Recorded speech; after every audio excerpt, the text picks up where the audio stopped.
بسم اللہ الرحمن الرحیم۔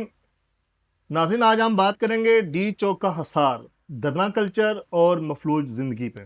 اسلام آباد کی جناح ایونیو جو اپنی خوبصورتی اور کشادگی کے لیے جانی جاتی ہے، اس کا اختتام ایک ایسے چوک پر ہوتا ہے جو پاکستان کی سیاسی تاریخ کا سب سے بڑا گواہ ہے۔ ڈی چوک محض ایک سڑک نہیں بلکہ یہ اس اقتدار کی جنگ کا اسٹیج ہے جہاں پر سیاسی جماعت اپنی طاقت کا مظاہرہ کرنا فخر سمجھتی ہے۔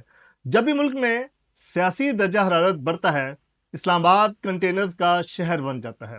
وہ شاہراہیں جو پھولوں اور ہریالی کے لیے بنائی گئی ہیں، وہاں آنسو گیس کے گولے اور خاردار تاریں بچھ جاتی ہیں۔ یہ وہ وقت ہوتا ہے جب اسلام آباد ایک دارالحکومت سے زیادہ ایک مقفل قید خانہ نظر آتا ہے، جہاں عام آدمی کا راستہ روک کر ریاست اپنی طاقت کا اظہار کرتی ہے۔ میں ہوں عابد محمود مغل اور آپ دیکھ رہے ہیں دوست نیوز۔ تو ایک محتاط اندازے کے مطابق اسلام آباد میں ایک دن کے مکمل لاک ڈاؤن یا دھرنے سے مقامی معیشت کو 50 کروڑ روپے سے زائد کا نقصان پہنچتا ہے، جس کا سب سے زیادہ اثر دیہڑی دار طبقے اور تاجروں پہ پڑتا ہے۔ شہر کو سیل کرنے کے لیے اوسطاً 200 سے 500 کنٹینرز استعمال کیے جاتے ہیں، ان کا کرایہ اور ٹرانسپورٹیشن قومی خزانے پر لاکھوں روپے کا اضافی بوجھ ڈالتی ہے۔ تعلیمی اور طبی تعطل ہوتا ہے۔ دھرنوں کے دوران جڑواں شہروں کے درمیان آمد و رفت بند ہونے سے 10 لاکھ سے زائد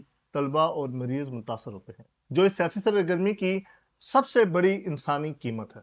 احتجاج ناظرین ہر شہری کا آئینی حق ہے، مگر کیا اس حق کی قیمت پورے شہر کو مفلوج کر کے وصول کی جانی چاہیے؟ اسلام آباد کی انتظامیہ کا کنٹینر ماڈل در حقیقت ان کی ذہنی پسماندگی اور جدید متبادل حل تلاش کرنے میں ناکامی کا منہ بولتا ثبوت ہے۔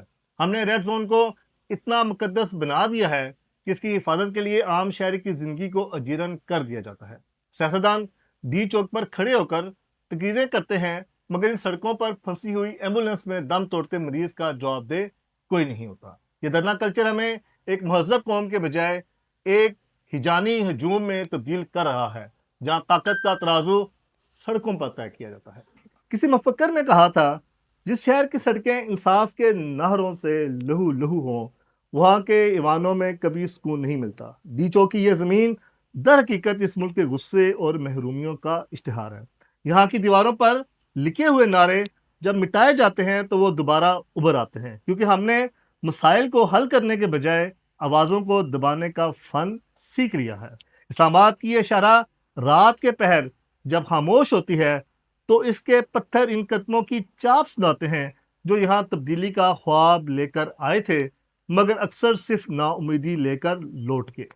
ڈی چوک کا یہ تماشا ہمیں یاد دلاتا ہے کہ اقتدار اور عوام کے درمیان خلیج کتنی گہری ہو چکی ہے۔ کیا اسلام آباد کبھی اس کنٹینر کلچر سے آزاد ہو پائے گا، یا یہ احتجاجی سیاست اس شہر کا مستقل نصیب بن چکی ہے؟ آج ہم نے سیاست کے اس تلخ رخ کو دیکھا، لیکن کل کی قسط میں ہم اس شہر کے اس پہلو پر بات کریں گے جو سب سے زیادہ خوبصورت اور مسحور کن ہے، یعنی اسلام آباد کا بدلتا ہوا موسم اور سیاحت۔ جب مارگلا پر برف پڑتی ہے تو یہ شہر کسی پریوں کی کہانی جیسا کیوں لگتا ہے؟ جاننے کے لیے کل کا انتظار کیجیے۔ دیکھتے رہیں دوست نیوز۔ پاکستان زندہ باد۔